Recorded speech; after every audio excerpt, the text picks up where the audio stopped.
welcome back to the channel, or welcome to the channel. If you're new, there's a subscribe button down below. Make sure you click it and the little bell right next to it so you get notified of new videos. In today's video, I'm going to be talking to you guys about the very first time I went to Walt Disney World from beginning to end, and how at the end of that trip, there was an incident with one of my family members. So if you're ready, I'm ready. Let's go ahead and get started. So first time I went to Walt Disney World was in March of 2016. My brother was undergoing his cancer treatments. He was undergoing a lot of pain and everything. So we decided to not have him go through chemotherapy and do everything that we could with him before he inevitably passed. So in March of 2016, my family and I all loaded into the minivan together, all 6 of us. We packed our suitcases for a week. Keep in mind, this trip was not only just a family vacation, it was also my high school graduation trip. It was delayed because of what my brother was going through, and you know, just life happens. So we get in the car and we drive from Virginia all the way down to Orlando, Florida. This trip was going to be about 12 hours, maybe 14 if I remember properly.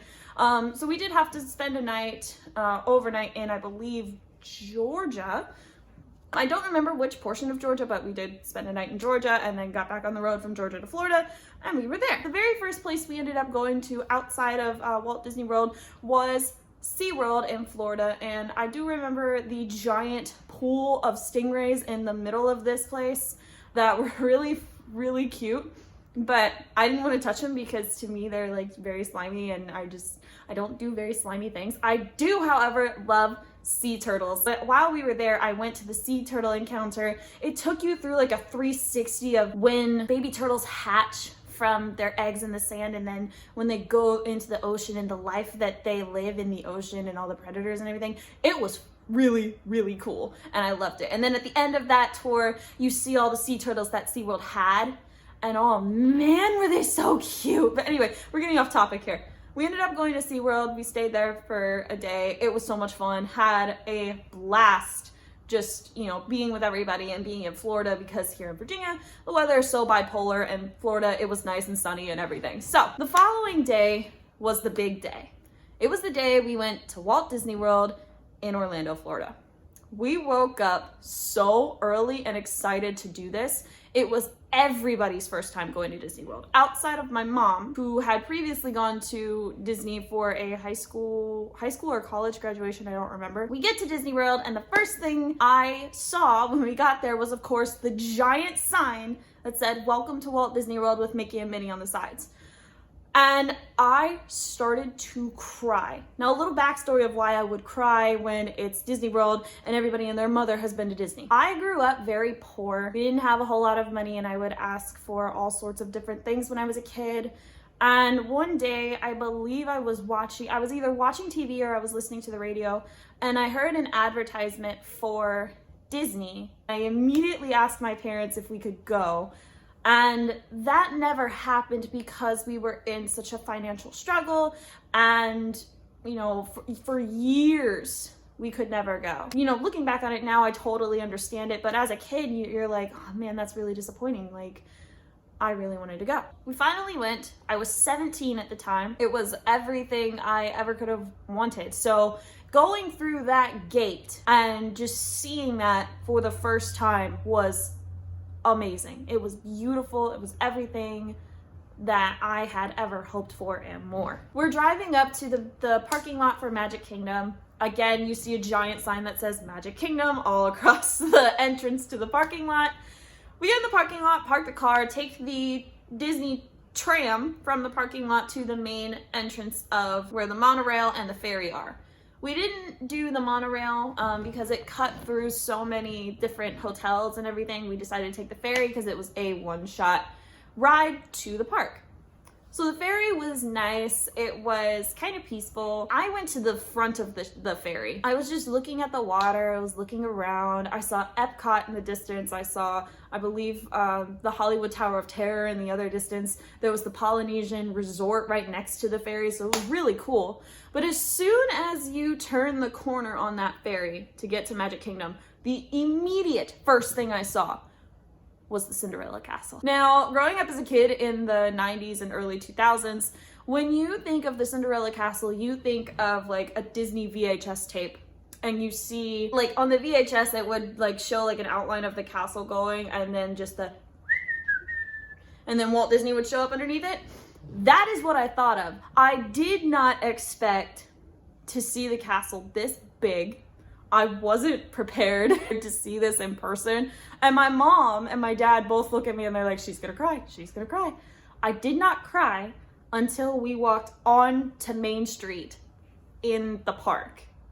That is when I lost all composure in my body and just straight up broke down. And they were like, it's okay, we're finally here. And I'm tearing up now just even thinking about it. So we did a few pictures in front of the castle. I hugged both my parents, my siblings were all there. We were all so happy. So after we did the pictures at the Cinderella Castle and we went and got the pins for the day saying first time at Disney, we immediately bolted to Splash Mountain. Now, I had seen so many videos about Splash Mountain, I knew what to expect, or so I thought. When I finally got on the ride, I wasn't ready for like the 4 drops that were in the ride. Outside of the big one that you get at the end of the ride, I wasn't ready for the 3 that were hidden in there. Because there's like one after you go over the first lift hill, and then there's another drop immediately after that, and then there's one more in there, and then you get to the big drop. All in all, though, I swear to God, that is my favorite ride there. I rode that ride with everybody in my family like 6 times. And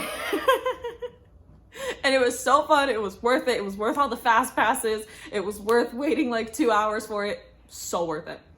So after Splash Mountain, we decided to go dry off. And I believe we went to Big Thunder Mountain, which is the train roller coaster literally directly next to it.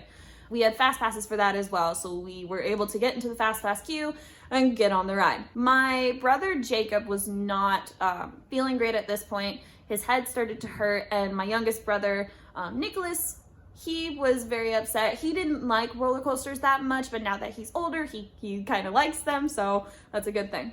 So my dad took both boys off, so it was just me, my sister, and my mom on this ride. Again, this ride was everything I had ever seen before, and it was so much fun that I did not want that day to end. We took a break so Jake could get out of the sun and Nicholas would calm down. We went over to Fantasyland, went back there and saw the Haunted Mansion. It gave everybody a break from the sunlight, and Nicholas was calming down. Jake's headache started to go away. We all had some water. We stayed out of the sun. It was nice. Haunted Mansion is a really slow moving ride, so it gave us a good break off of our feet. The elevator into this ride is so cool, and I am like fascinated by the way that they make this work. But it was really, really cool. And then when you get into the queue, it's so dark in there, like all dimly lit and everything. It was amazing. Loved it. After we did Haunted Mansion, we all decided to take a break again, and we were all getting hungry. It was about like 11 or 12 at this point. Went to get some food, even went back to the hotel. Rush hour started coming in, and everybody and their mother wanted to come into the park. So we went back to the hotel, took like a power nap, had some lunch, went back to Magic Kingdom, and we checked out Tomorrowland. We went back on Splash Mountain again. I went on Big Thunder Mountain again. We did like a couple of laps around the park just to see what else there was at the park. Now keep in mind, we were only there for a day, so we didn't have time to do everything. If we had been there for maybe 2 or 3 days, we would have been able to ride everything at that point. But time was of the essence. The night was coming very quickly, so at the end of the night, I finally went and got my first pair of Mickey ears. I don't have them with me anymore because I gave them to my youngest brother, so he has them. But it's the traditional like black ear hats with the 2 ears on the top and the red circle in the middle with Mickey Mouse in it, and it said Walt Disney World. I finally got that pair of ears. We were sitting in front of the castle eating ice cream. Little did we know that the nighttime celebration of the castle, I cannot remember if it was Wishes or if it was Happily Ever After, but that started to come on. We watched the show and we said, okay, we're gonna do one more Splash Mountain trip. Ran to Splash Mountain. I'm not even kidding you. I ran to Splash Mountain. Went back on it, got completely soaked at this point. And we started making our way out of the park. And my mom and dad asked me, did you have fun? Did your like wishes and everything come true? I was like, absolutely. I want to do this again when I move and when I am, on my own and making my own money, I'm going to come back. And I did. We'll get into that in a minute. So this is the part of the story where things kind of went south. We got back onto the monorail, rode back to the Magic Kingdom parking lot, got into the parking lot, was waiting for the tram. My youngest brother had a toy, a light up toy, like a flashing one that would show like all these different colors and everything. Little did we know that when we got on the tram, he was having a seizure from the toy. Or just as that seizure was happening, he was sitting in the lap of my mom, looked at her and said, I can't see, and blacked out. We already had one child that had a medical problem. Now we had two. Before the tram left, we had a cast member stop the tram to let us out. They called paramedics and we're sitting on the side of the tram, like at the queue, waiting for paramedics to show up. And people on the tram were yelling at us, like asking us if we needed help. We kept yelling back saying, the paramedics are coming, they're coming, they're coming. Eventually the paramedics did show up. They showed up with an ambulance. They sent the tram on their way and we're all freaking out because he was not responding. He was still breathing, he was still moving, but he wasn't responding. This was probably one of the scariest moments of my life because me and my sister were freaking out. We were having like panic attacks, anxiety. We didn't know what to do. We were crying, like everybody lost their mind. So when my dad started to signal for me and my sister to come back, we walked away because we were freaking out so badly. I went to get my sister because she like didn't want to be near the commotion. She didn't want to be near anything. We walked back, we calmed down. He was awake and moving, and he still to this day does not remember what happened. So now as I tell this story, he's probably gonna watch the video and he's gonna be like, oh, that's what happened. Yeah, buddy, that is what happened. So after we cleared up everything with the paramedics, they asked us if we needed to take him to the hospital or anything. We said no, we're leaving to go home the next day. We're not gonna get him these types of toys anymore. Everything after that moment really changed because now we have to be very careful about the types of toys that he gets. We have to be careful about places he sits in cars, where he sits in the movies, what types of movies he can see that have like flashing lights like this. And you cut forward to today, he is now 10 years old, doesn't have seizures anymore, or at least I haven't seen him have seizures. I don't know for sure if it's like completely over yet. He's on medication, he doesn't have these types of toys, like the whole 9 yards basically. I worry because he, in like a few years, will actually be able to drive. And Virginia has a lot of bridge tunnels and the lights in there can really mess with someone who has epilepsy. So I really worry when he gets his license, he's going to be able to drive properly, or if he's gonna have to wait until he is medically cleared for that, That's the story of the time that I went to Walt Disney World for the first time, and it was wonderful, and then it went bad. But now I'm going to tell you the story of the second time I went to Walt Disney World. The second time I went to Walt Disney World, it was July of 2018. I went with my boyfriend at the time, George, who is now my husband. We went to Disney World for 4 days, which was amazing. I had previously told him that I went to Disney World before. He asked me what parks did I go to. I said one park. I went to Magic Kingdom. Little did I know that he had a friend that works at Disney that was able to get us a ticket a day for all of the parks. I'm not kidding you, the water parks too. And we stayed on the resort. We stayed at the All-Star Movies Resort. I was not prepared for what was about to happen next. So the first park we went to was Animal Kingdom. And we had fast passes reserved for Expedition Everest. I have wanted to ride this ride for so long because when they introduced that Animal Kingdom was opening up for the first time, I was curious as to what was going to happen, and then I saw this giant mountain of a roller coaster in the background behind the Tree of Life. I'm going, what is that? And they pan over and they say, oh, there's Expedition Everest in the background, you can go and ride that. So we booked fast fast passes for Expedition Everest at like 10 a.m. As soon as the park opened, we got off the resort bus and went through the gate. Our magic bands were working, all of that. Went to Expedition Everest only to be greeted with the fact that the ride had broken down. So we let a cast member know we had fast passes. What do? They said, well, we can give you an all-day fast pass. Basically, it will let you ride Expedition Everest all day. You just have to come back when the ride is fixed. Just make sure you check the My Disney Experience app and we'll let you know when it comes back up. We said, okay. So they put that on our app and we went to the world of Pandora. Now, George has been here before to the Pandora portion. I had not. I had only seen pictures. I had seen some videos of the rides that were there, but I was not prepared again for what was about to happen. So if you've seen the movie Avatar, you know that in the movie they have these things called the floating rocks or floating islands, whatever they were called, I can't remember.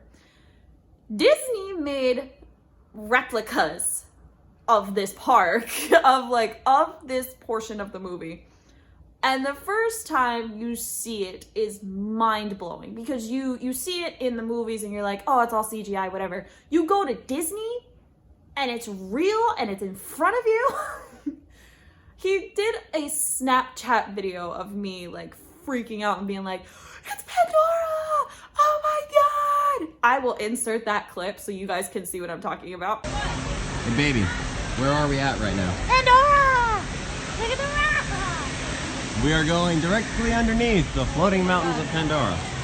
Oh my God, I'm scared. It was amazing. So we walk under these floating rocks and we're headed to the Flight of Passage ride, which if you don't know what that is, it's basically a moving simulator where you have your own spot. It's not like those boxy simulator rides. It's more open. It's a giant screen. There's like 4 levels. Everybody has their own, like, I don't want to call it a bike, but it's one of those seats where like everything encloses around you, but like you don't have a screen in front of your face. It's like 200 feet in front of you. They had these like cubicles behind me where I could take my ears off, I could put my backpack behind me, we could put our phones behind us, and they'd be secure, they wouldn't move. Just our seats would move. This thing, I wasn't prepared for this because I didn't realize they made this simulator like you're actually riding one of the creatures. I can't remember what the name of it is. If I do remember, I'm gonna edit it in as well. And you're just flying along and you see all these crazy things. And it's like, whoa, I'm really here. I'm really riding on this thing. Like, this is incredible. I wanted to go ride that ride again, but it was 150 minutes for us to wait in line for this thing. Like, I'm not even kidding you. That's not an exaggeration. 150 minutes in the hot sun, in the humidity. My hair, the way that it is down right now, my hair was a fro. A literal afro when we were done waiting in line, and I didn't have a hair tie with me. So after we rode the ride, we went and had lunch. It was like 1 or 2 at this point. We had another park we had to go to, and that was Epcot. We went to the dinosaur portion of Animal Kingdom, which in my opinion is not the greatest area of Animal Kingdom, but it is what it is. I'm sure they're gonna revamp it here very soon. We went to the dinosaur like time travel ride, and I gotta be honest, that was a really rough ride. If you don't know what that ride is, you should definitely go look up a video of that because the way that people record that video is exactly how it feels to be on that ride. Wasn't my favorite. I still rode it.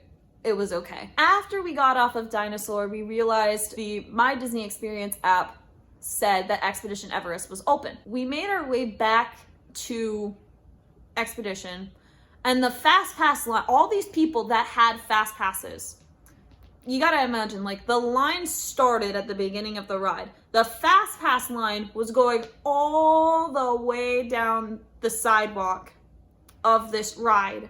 And we said, you know what, the standby line is 60 minutes. We'll wait for that. Because there was no way we were getting in the fast pass queue.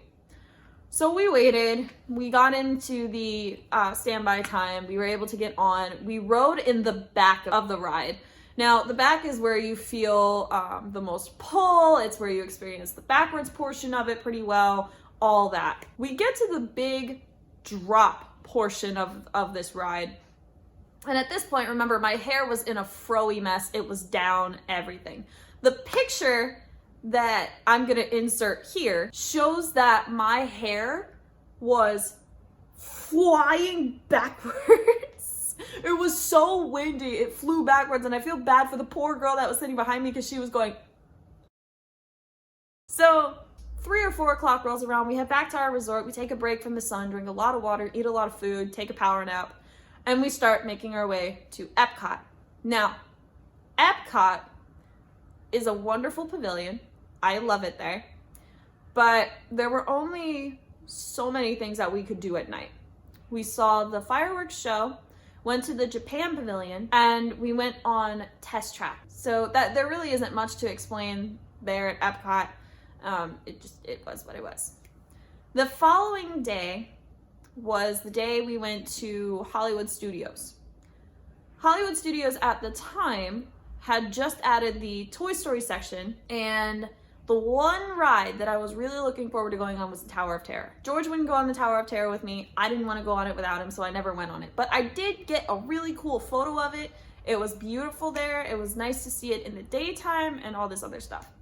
Shortly after I took the photo of the Tower of Terror, we ended up walking to the Rock and Roller Coaster, Hollywood Rock and Roller Coaster, I think is what it is. It's the one that's all inside and everything with Aerosmith. As we were walking our way there, the small little show of stormtroopers and Darth Vader came out. I am part of the resistance and the rebellion. I am not dealing with you.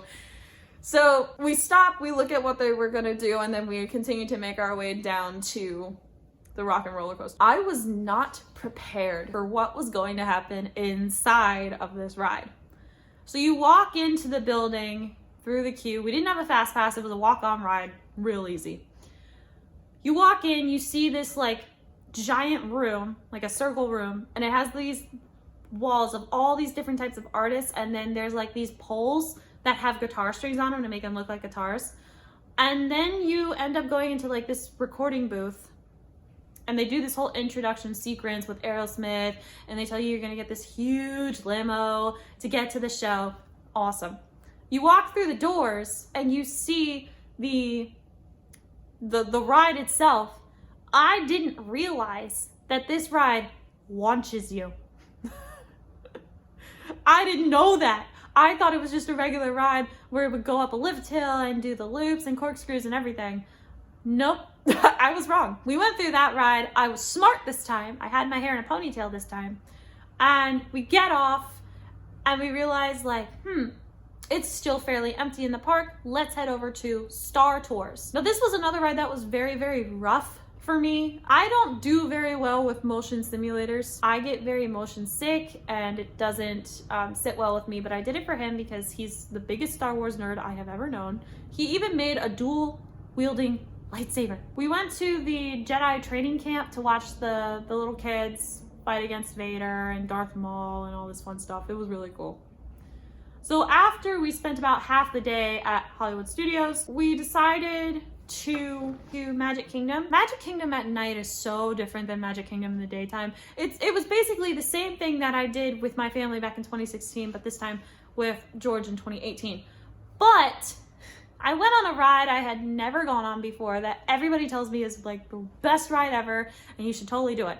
It was another indoor ride and it was the one and only Space Mountain. Space Mountain is a fantastic ride. I want to go on it first when I get back to Magic Kingdom again, but the line for Space Mountain, keep in mind we did not have fast passes. Our friend that works at Disney was able to get us in for free. He had tickets for us to go there for the day, and he stayed with us until he had to leave to go back to work. We waited for well over, I want to say 2 hours because the ride broke down twice. We waited in the line, waited for 2 hours, finally got on the ride, and man, that ride is awesome. I have the pictures of that ride to our faces. It was amazing. You see me in the middle being like, and then you see George in the background like, because he's holding on to my backpack between his legs. You can bring your backpack onto the ride. You just have to like hold on to it. Make sure you can hold on to it very steady. If not, it flies out because it's a very fast ride in the dark, basically. And the picture still cracks me up to this day. After we got off of Space Mountain, we realized Happily Ever After was about to start on the castle. So we had to go a different way to get to Main Street to get to Big Thunder Mountain to ride at night. You can't really move anywhere for Main Street because everybody is packed at the same time trying to watch the show. So we said, you know what? We're gonna stay here in Tomorrowland. We're gonna try watching the show from this best position that we could. And it was really nice. It was a very nice experience. I thoroughly enjoyed it, but I really am looking forward to going back again in a couple of months to do everything all over again. And it's gonna be worth it because now they brought back park hopping for 2021. And I'm really excited because now we're gonna be able to do like the top things that we want to do at each park, and it's gonna be so worth it. But yeah, there are my 2 story times of the times I went to Disney World the first and second time. Of course, I'm gonna make a vlog of the 3rd time we go, and there's going to be a new vlog of me going to Universal Studios for the very first time, and I really hope you guys are gonna enjoy that one too. But if you enjoyed today's video, make sure you give this a thumbs up and a comment down below if you enjoyed it. Also, make sure that notification bell is on. Every time I upload, you'll get notified. And I look forward to seeing you guys in the next video. Bye for now.